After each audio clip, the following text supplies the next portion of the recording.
Welcome back students to my YouTube channel once again. Students, आज के इस video में हम देखने वाले हैं क्लास 10th की जो ज्योग्राफी है उसमें एक चैप्टर है मैन्युफैक्चरिंग इंडस्ट्रीज। ठीक है, तो उसके आज हम एमसीक्यूज देखने वाले हैं।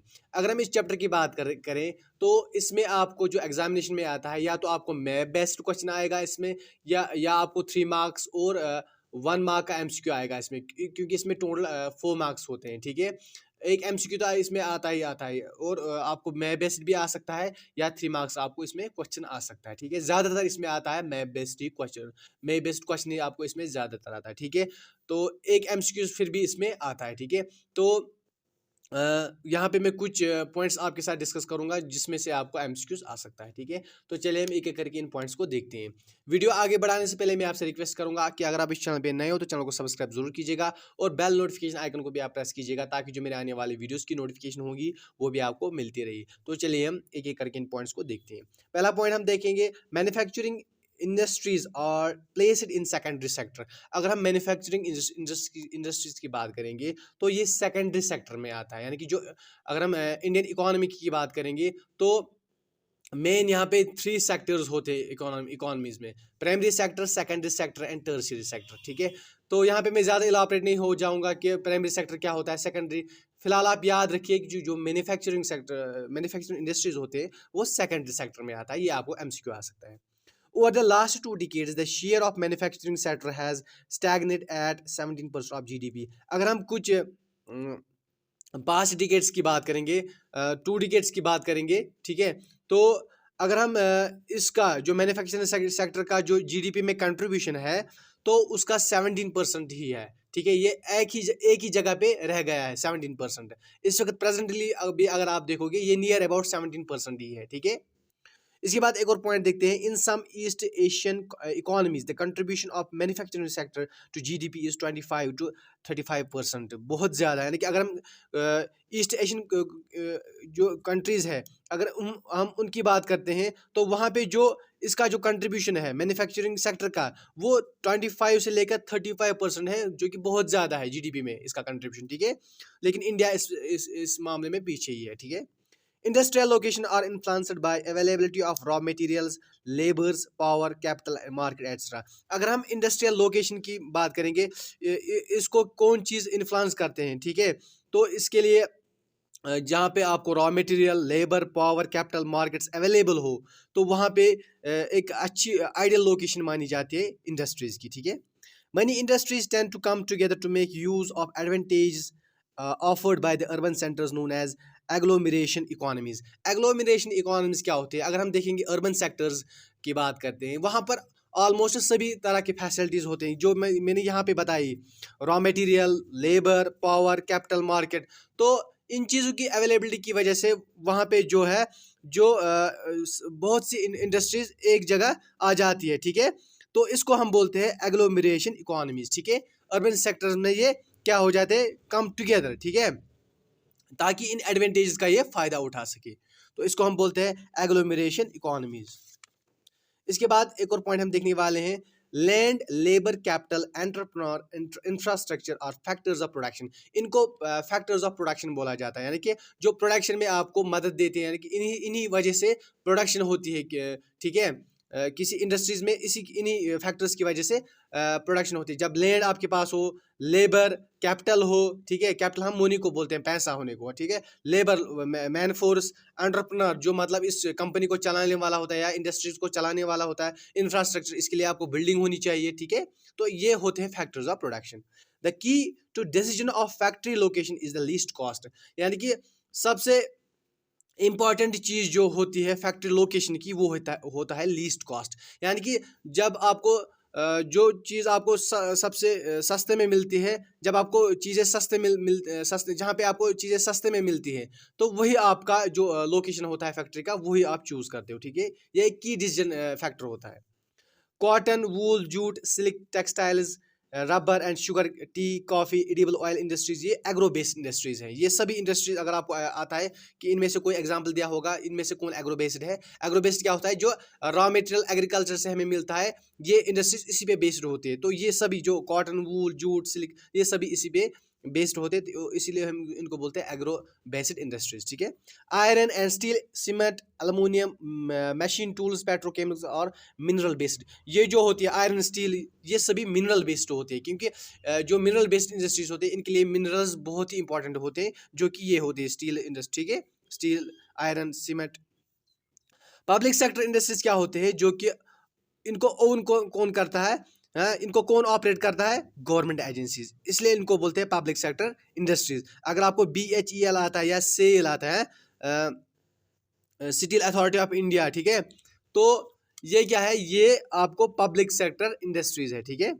प्राइवेट सेक्टर इंडस्ट्रीज क्या है, जो कि ओन करता है या ऑपरेट करता है कोई इंडिविजुअल या ग्रुप ऑफ इंडिविजुअल्स होंगे, ठीक है, तो उनको हम बोलते हैं पब्लिक सेक्टर इंडस्ट्रीज। इसमें आता है टिस्को, बजाज ऑटो लिमिटेड या डाबर इंडस्ट्रीज है, ये सभी प्राइवेट सेक्टर इंडस्ट्रीज। आपको ये याद रखना है कौन कौन जो इंडस्ट्रीज है, ये पब्लिक सेक्टर है, ठीक है, या प्राइवेट सेक्टर है, ठीक है, तो ये आपको याद रखने हैं, ये जो मैंने मार्केट किए हुए हैं। ज्वाइंट सेक्टर इंडस्ट्रीज क्या होते हैं, जो कि इनको ज्वाइंटली करते हैं रन, कौन, स्टेट भी, गवर्नमेंट भी, और जो इंडिविजुअल या ग्रुप ऑफ इंडिविजुअल्स होते हैं, ठीक है, तो ये मिलके इसको रन करते हैं, ठीक है, या ऑपरेट करते हैं। जैसे oil limited, oil India limited जो है, ये एक ज्वाइंट सेक्टर इंडस्ट्री है। इसके बाद एक और पॉइंट हम देखेंगे, cooperative sector, cooperative sector industries क्या है, ठीक है, इनको कौन करता है, owned and operated by producers or suppliers of raw material, workers or both. Example sugar industry in Maharashtra and coir industry in Kerala. अगर हम कॉर्पोरेट इंडस्ट्रीज की बात करते हैं तो इनको ओन और कॉर्पोरेट ऑपरेट कौन करता है, जो प्रोड्यूसर्स और सप्लायर्स ऑफ रॉ मटेरियल, यानी कि जो रॉ मटेरियल प्रोड्यूस करते हैं या जो इनको सप्लाई करते हैं, ठीक है, या वर्कर्स जो होते हैं, या दोनों भी हो सकते हैं, सप्लायर्स और वर्कर्स, ठीक है। तो जब ये दोनों मिलके कोई कंपनी, इंडस्ट्री ओवन या ऑपरेट करें, तो इसको हम बोलते हैं कॉर्पोरेट सेक्टर इंडस्ट्रीज, ठीक है। इसमें आता है जो शुगर इंडस्ट्रीज महाराष्ट्र में है, तो ये एक एग्जांपल है कॉर्पोरेट सेक्टर की। या क्वायर इंडस्ट्री, क्वायर क्या होता है, क्वायर को हम कोकोनट फाइबर भी बोलते हैं। अगर आपने कोकोनट कभी देखा होगा बाहर से, जो उसको वो फाइबर जैसे घास जो जैसा होता है, उसको हम बोलते हैं, क्या बोलते हैं, उसको हम क्वायर बोलते हैं। जो आपने देखा होगा, अगर आपने कभी नारियल खाया होगा, आपने देखा होगा जो बाहर से जैसा घास जैसा होता है, उसको हम क्वायर बोलते हैं, ठीक है। तो उससे क्या वो बनाते हैं, डोरमेट्स, अगर आपने देखे होंगे, या मेटिंग, कुछ किस्म की मेटिंग्स या डोरमेट्स होते हैं, वो इसी क्वायर के बने हुए होते हैं, ठीक है। Agro based industries are based on agricultural raw materials, मैंने पहले भी बताया, जो एग्री बेस्ड इंडस्ट्रीज होते हैं वो एग्रीकल्चर रॉ मटेरियल जो होते हैं उस पर ही बेस्ड। इसके बाद एक और पॉइंट हम देखने वाले हैं, textile industry occupies unique position in Indian economy as it contributes significantly to industrial production, employment generation and foreign exchange reserve. अगर हम टेक्सटाइल इंडस्ट्रीज की बात करते हैं, जो टेक्सटाइल इंडस्ट्री होती है, जहाँ पे आपका कपड़ा बनता है, उनकी डिजाइनिंग जो सारा होता है, वो टेक्सटाइल इंडस्ट्रीज में ही होता है।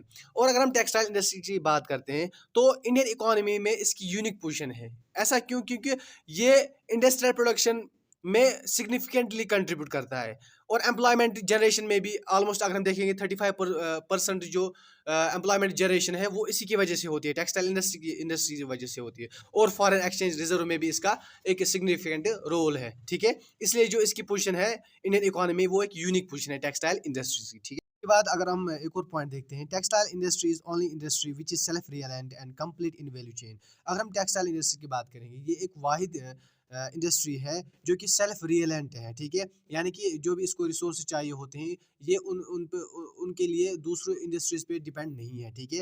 And complete in value chain, यानी कि जो भी प्रोसेस इसमें होते हैं, वो सारे प्रोसेस ये खुद करते हैं, ठीक है। From material sourcing to recycling, सारा प्रोसेस इसमें इसी में होता है, ठीक है, it is complete in value chain.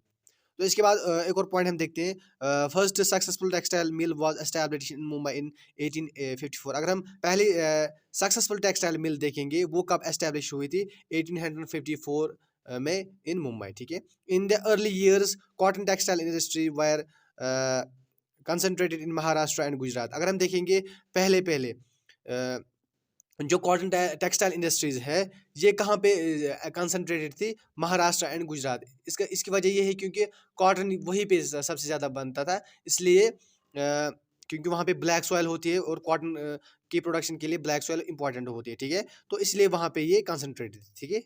इसके बाद एक और पॉइंट देखते हैं, India exports yarn to Japan, USA, UK, Russia, France etcetera. तो इंडिया एक्सपोर्ट करता है यार्न, ठीक है, कॉटन के। तो जापान, यूएसए, यूके, रशिया, इन सभी कंट्रीज को ये एक्सपोर्ट करती है, ठीक है।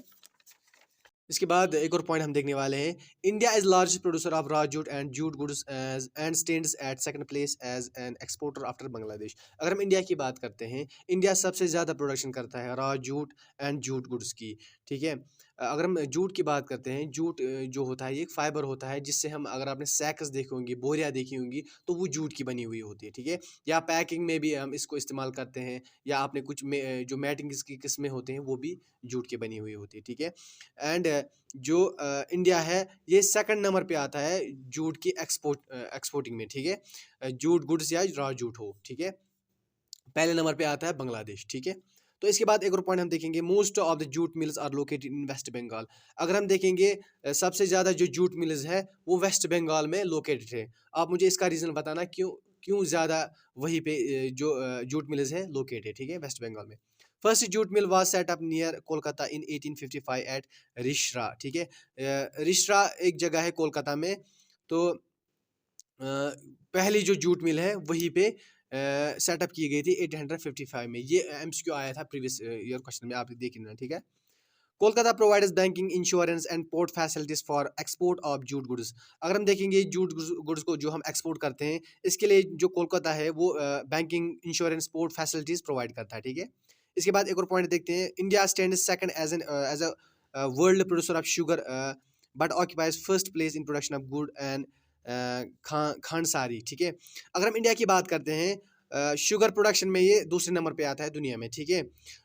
और अगर हम गुड़ देखते हैं, जिसको जैगरी भी बोलते हैं, इसको हम कश्मीर में गुवर बोलते हैं, ठीक है। या खांडसारी जो है इसमें पहले नंबर पे आता है इंडिया, ठीक है, इसकी प्रोडक्शन में। इसके बाद एक और पॉइंट देखते हैं, 60% of the sugar mills are placed in UP and Bihar. अगर हम देखेंगे शुगर मिल्स सबसे ज़्यादा कहाँ पे, यूपी एंड बिहार में, 60%, ठीक है। इसके बाद एक और पॉइंट हम देखने वाले हैं, production and consumption of steel is often regarded as an index of country's development. अगर हम देखेंगे जो स्टील की प्रोडक्शन एंड कंजप्शन है, ये कंट्री की डेवलपमेंट का इंडेक्स माना जाता है, ठीक है। आयरन और coking coal and limestone are required in the ratio of 4:1 to make steel. Steel बनाने के लिए हमें स्टील एक एलॉय है। मैंने इससे पहले भी साइंस जब पढ़ा, साइंस का एक टॉपिक पढ़ाया था, उसमें मैंने बताया था कि जो स्टील है ये एक एलॉय है जो कि आयरन और कुकिंग ओल एंड लाइमस्टोन से मिलके बनती है, ठीक है। तो स्टील इन चीज़ों को मिला के बनते हैं इन द रेशियो ऑफ 4:1, यानी कि आयरन और आपको कितना चाहिए, उसके 4 हिस्से चाहिए, कुकिंग कोल के 2 और लाइमस्टोन के 1, ठीक है। तो इस तरह से स्टील बनता है। India rank third among world crude steel production and produces 90.6 million tons of crude steel in 2016। अगर हम 2016 की बात करेंगे तो इंडिया तीसरे नंबर पे था वर्ल्ड क्रूड स्टील प्रोडक्शन में, ठीक है। वो कितना इसने प्रोड्यूस किया था, 95.6 मिलियन टन्स, ठीक है। India is largest producer of sponge iron. India जो है ये largest producer of sponge iron है। स्पॉन्ज आयरन क्या है, जब हम आयरन ओर को डायरेक्टली रिड्यूस करते हैं तो हमें फेरस आयरन के लंप्स मिलते हैं, ठीक है। इसको स्पॉन्ज आयरन क्यों बोलते हैं, स्पॉन्ज आयरन इसको इसलिए बोलते हैं क्योंकि ये सॉफ्ट होता है। इसके बाद एक और पॉइंट देखते हैं, most public sector undertakings market steel through steel authority of India. यानी बहुत सारी जो पब्लिक सेक्टर अंडरटेकिंग्स हैं छोटी छोटी, तो ये अपना जो भी इनका स्टील प्रोडक्शन निकलता है वो इसको बेचते हैं through steel authority of India, क्योंकि एक बहुत बड़ी पब्लिक सेक्टर अंडरटेकिंग है स्टील अथॉरिटी ऑफ इंडिया। तो इसी के थ्रू ये अपना जो स्टील है वो मार्केट करते हैं, ठीक है। इन 1950s China and India produce same quantity of steel. अगर हम 1950 की बात करते हैं तो चाइना और इंडिया उस वक्त जो स्टील की प्रोडक्शन है, क्वांटिटी है, वो सेम क्वांटिटी प्रोड्यूस करते थे, ठीक है। इसके बाद एक और पॉइंट हम देखते हैं, छोटा Nagpur plateau region has maximum concentration of iron and steel industries. अगर हम छोटा नागपुर प्लेट्यूज की बात करते हैं तो यहाँ पे जो आयरन एंड स्टील की इंडस्ट्रीज है इनकी मैक्सिमम कंसंट्रेशन है, ठीक है। तो एक और पॉइंट हम देखते हैं इसके बाद, aluminium smelting is second most important metallurgical industry in India. जो अल्युमिनियम स्मेल्टिंग है, ठीक है, तो ये एक प्रोसेस है जहाँ पे हम अल्युमिनियम को एक्सट्रैक्ट करते हैं, ये second most important metallurgical industry है इंडिया में, ठीक है। दूसरे नंबर पे aluminium smelting plant are located in Odisha, West Bengal, Kerala, UP, Chhattisgarh, Maharashtra and Tamil Nadu, ठीक है। अगर हम अल्मुनियम स्मेल्टिंग प्लांट्स की बात करते हैं तो उड़ीसा, वेस्ट बंगाल, केरला, यूपी में या चंडीगढ़ में, छत्तीसगढ़ में, महाराष्ट्र या तमिलनाडु में इसके प्लांट्स लोकेट हैं। The first cement plant was set up in Chennai in 1904। तो पहला सीमेंट प्लांट अगर हम देखेंगे जो कि चेन्नई में सेटअप हुआ था इन 1904। बेंगलुरु को इलेक्ट्रॉनिक कैपिटल ऑफ इंडिया भी बोलते हैं, ठीक है। इसके बाद एक और पॉइंट देखते हैं, fly ash, phosphogypsum, iron and steel slags और major solid wastes in India. अगर हम फ्लाई ऐश या फॉस्फोजिप्सम या आयरन एंड स्टील स्लैग्स की बात करते हैं, ये मेजर सॉलिड वेस्ट्स हैं इंडिया में। अगर हम फ्लाई ऐश की बात करें, फ्लाई ऐश को हम कोल ऐश भी बोलते हैं, यानी कि कोल से जो निकलने वाला जो वेस्ट्स होते हैं उनको हम कोल ऐश बोलते हैं। या फॉस्फोजिप्सम जिप्सम क्या होता है, जब फर्टिलाइजर्स हम बनाते हैं जो वहाँ से एक बाय प्रोडक्ट निकलता है जो कि वेस्ट होता है, उसको हम फॉस्फोजिप्सम बोलते हैं। आयरन एंड स्टील स्लैग्स क्या होते हैं, जब हम आयरन या स्टील को जब हम ओर से निकालते हैं, ओर में जो फिर इम्प्यूरिटीज रहती है उनको हम स्लैग बोलते हैं, ठीक है। ये मेजर सॉलिड वेस्टेज होते हैं in India. NTPC, national thermal power corporation in India is major power production providing corporation in India, यानी कि पावर सबसे ज़्यादा प्रोवाइड यही करता है। Sewage treatment plant under Yamuna action plan is at Faridabad.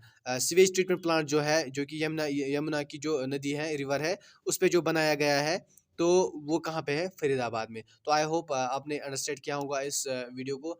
तो आप इन एमसीक्यूज को अच्छे से पढ़िए, इंशाल्लाह आपको इसी में से एमसीक्यू निकलेगा, ठीक है। Thank you so much for watching.